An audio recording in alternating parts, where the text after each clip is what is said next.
আজকে পরিকল্পিতভাবে সাধারণ ছাত্র জনতাকে সেনাবাহিনীর মুখোমুখি ঠেলে দেওয়া হয়েছে। স্বৈরাচারী এরশাদও চেষ্টা করেছিলেন সর্বশেষ তার গদি রক্ষার জন্য সেনাবাহিনীকে জনগণের মুখোমুখি করে দেওয়ার। বাংলাদেশ সেনাবাহিনী কখনো জনগণের মুখোমুখি দাঁড়ায় নাই। গতকালকে আমাদের এখানে পাশে একটা শ্রম ভবন আছে, আপনারা জানেন, এখানে শ্রমিকরা আন্দোলন করছে। গতকাল এখানে সেনাবাহিনীর প্রায় 10-12টা সাঁজো আজান এসেছিল বিকেলের দিকে। বিভিন্ন জায়গায় খবর ছড়িয়ে পড়েছে যে এবি পার্টি অফিস সেনাবাহিনী ঘেরাও করেছে। আমার কাছে চারিদিক থেকে ফোন আসা শুরু হলো।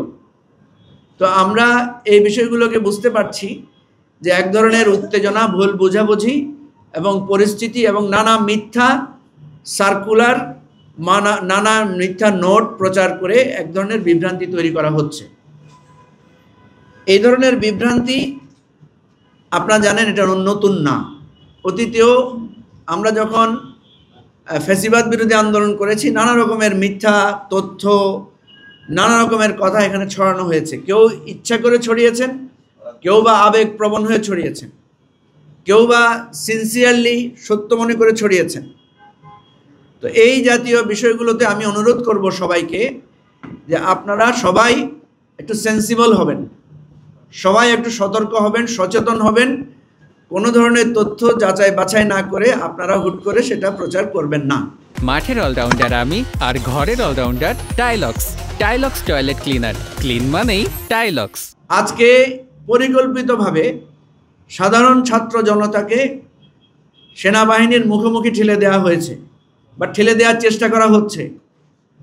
এই চেষ্টাটা শেখ হাসিনা 4 আগস্ট করেছিলেন, 5 আগস্ট করেছিলেন। পুলিশকে উনি মুখে ঠেলে দিয়েছেন, র্যাবকে জনগণের মুখে ঠেলে দিয়েছেন, বিজিবিকেও ঠেলে দেওয়ার চেষ্টা করেছেন, সেনাবাহিনীকেও জনগণের মুখোমুখি করার, ঠেলে দেওয়ার চেষ্টা করেছিলেন। কিন্তু আমরা জানি সেনাবাহিনী অ্যাজ এ প্রতিষ্ঠান এটা প্রতিহত করেছিল, প্রতিবাদ করেছিল এবং এটাতে সম্মত হয় নাই। শুধু এইবার না, স্বৈরাচারী এরশাদও চেষ্টা করেছিলেন সর্বশেষ তার গদি রক্ষার জন্য সেনাবাহিনীকে জনগণের মুখোমুখি করে দেওয়ার। সেই সময় আমরা দেখেছি অ্যাজ এ ইনস্টিটিউশন বাংলাদেশ সেনাবাহিনী কখনো জনগণের মুখোমুখি দাঁড়ায় নাই। সেনাবাহিনীকে ব্যবহার করার চেষ্টা করা হয়েছিল অতীতেও, কিন্তু প্রতিষ্ঠান হিসাবে সেনাবাহিনীকে কেউ জনগণের মুখোমুখি দাঁড় করানোর জন্য ব্যবহার করতে পারে নাই, বরং কখনো কখনো উল্টা হয়েছে।